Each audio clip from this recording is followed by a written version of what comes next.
राजेंचा निर्णय कसा वाटला तुम्हाला, काय सांगा? राजेंचा निर्णय हा योग्यच आहे. मुळात ती आता राजेविरुद्ध विद्यमान ही निवडणूक राहिलेलीच नाही. ही निवडणूक ही सर्वसामान्य गोरगरीब जनतेने हातात घेतलेली निवडणूक आहे आणि ही शाश्वत विकास विरुद्ध जी भ्रष्टाचार जो झालेला आहे कागल तालुक्यामध्ये आणि जे शाहू महाराजांचं नाव कुठं तर पुसलं जात होतं या कागल तालुक्यातून, याची जबाबदारी राजेंची असल्यामुळे राजेंनी हा निर्णय घेतलेला आहे. राजेंचा हा निर्णय योग्य आहे. राजे सांगतील ती दिशा आम्हाला मान्य आहे. खरं तर शाहू महाराजांचं नाव कोणी पुसलं तुमचा आरोप? आता हे विद्यमानानेच शाहू महाराजांचं नाव कुठेतरी शाहू महाराजांचं नाव सोडून कागलचं राजकीय विद्यापीठ हे आम्हाला सुद्धा मनाला वाटत होतं की खतखत होती की एक शाहू महाराजांचा वसाने वारसा असणारा कागल तालुका, जन्म ठिकाण असलेला हा कागल तालुका आणि यावर बाहेरून येणाऱ्यांनी येऊन इथं नाव पुसल्याचं राजश्री शाहू महाराजांचं काम केलेलं आहे. हे कदापि आम्ही कागलची जनता, कागल उत्तर गडिंग्लजचा मतदारसंघ खपवून घेणार नाही आणि इथून पुढची लढाई ही शाश्वत विकासाचीच राहील आणि राजेंच्या बरोबर आमचा तळामळापासून कायम पाठिंबा राहील. आणखीन कार्यकर्ते आहेत. राजेने आज तुतारी हातात घेणार असं जाहीर केलेलं आहे. खरं तर गेल्या अनेक वर्षापासून राजे भाजपचं काम करत होते, मात्र अनेक समीकरणं झाली आणि आता महायुतीमध्ये हसन मुश्रीफ आहेत आणि हसन मुश्रीफांची उमेदवारी आहे ती अजित पवारांनी देखील जाहीर केली होती. त्यामुळेच राजेंनी हा निर्णय घ्यावा लागला. या निर्णयाकडे कसं बघताय? कसं आहे, मागच्या निवडणुकीत आहे 1900 निवडणूक झाली, त्या निवडणुकीच्या पराभवाच्या दुसऱ्या दिवसापासून आम्ही त्याचा साक्षीदार आहे. आमचा नेता हा पायाला भिंगरी लावून म्हणजे काम करण्याची तळमळी आहे ते अतिशय चांगले आहे आणि पायाला भिंगरीला लावून त्यांनी कोणतंही संविधानिक पद नसताना त्यांच्याकडे त्यांनी जो कोट्यावधीचा निधी आमच्या मतदारसंघात आणला त्याला कुठेतरी न्याय मिळत नव्हता किंवा भाजपनं त्यांची बोळवण करायला चालू होती. त्यामुळं हा घेतलेला निर्णय काय योग्य आहे. त्यामुळे आमचा संपूर्ण पाठिंबा हा आमच्या नेत्याला राहील, समरीज राजेंना राहील आणि यावेळी नक्की आमदारी समरीज राजेच होणार. आणखीन कार्यकर्ते आहेत.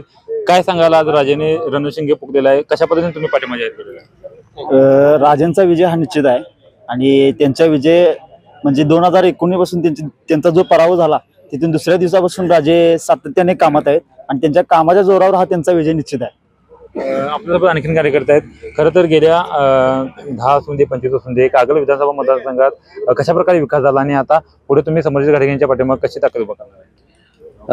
आम्ही आता गेली 2016 पासून राजेंच्या पाठीशी आहोत आणि राजेंचं काम हे प्रामाणिक काम आहे. आम्ही आजपर्यंत बघितलेलं आहोत आणि मागच्या वर्षी 2019ला राजेसाहेबांना तिकीट दिलं नाही, काम केलं असताना सुद्धा, आणि त्यानंतर पराजय झाल्यापासून राजेसाहेब कंटिन्यू 5 वर्ष आज अखेर प्रामाणिकपणे गटाचं काम करत असताना आज पण त्यांना तिकीट मिळत नाही, ही दुर्दैवाची गोष्ट आहे. आणि आमच्यासारखी अल्पसंख्याक सर्व जाती धर्माची लोक आम्ही राजेसाहेबांच्या साहेबांच्या पाठीशी आहोत आणि राजेसाहेबांचा जो निर्णय आहे त्या निर्णयाशी आम्ही ठाम आहोत आणि या 2024ला राजेसाहेब आमदार झाल्याशिवाय राहणार नाहीत. काय सांगाल, हसन मुश्रीफांनी या कागल विधानसभा मतदारसंघावर राज्य केलेलं आहे. आता त्यांच्या विरोधात हसन मुश्रीफ विरुद्ध समर्जित घाटगे अशी लढत होत आहे. शरद पवारांनी हा डाव टाकलेला आहे. कशा पद्धतीने आजपर्यंत विकास झालेला आहे, इथून पुढे काय सांगणार?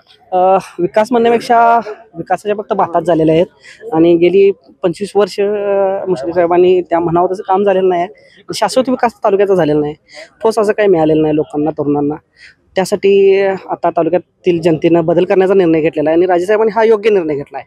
कारण कसं आहे, गेली 8 वर्ष आम्ही 8-9 वर्षाला राजेसाहेब पक्षाचं काम करायला, भाजपचं काम करायला, मात्र 2019च्या निवडणुकीत ही तेच झालं की पक्षामार्फत लढता आलं नाही, अपक्ष लढावं लागलं. आता ही तीच परिस्थिती. प्रत्येक वेळी अपक्ष लढणं काही शक्य नाही आणि विजयापर्यंत पोहोचणं शक्य नाही हे सामान्य माणसाला करणार गणित आणि जनतेतूनच उठाव होता की राजेसाहेबांनी तुतारी हातात घ्यावी. त्या पद्धतीने राजेसाहेबांनी निर्णय घेतला आणि आता यावेळी परिवर्तन अटळ आहे. कशा पद्धतीने परिवर्तन अटळ आहे, काय नेमकं?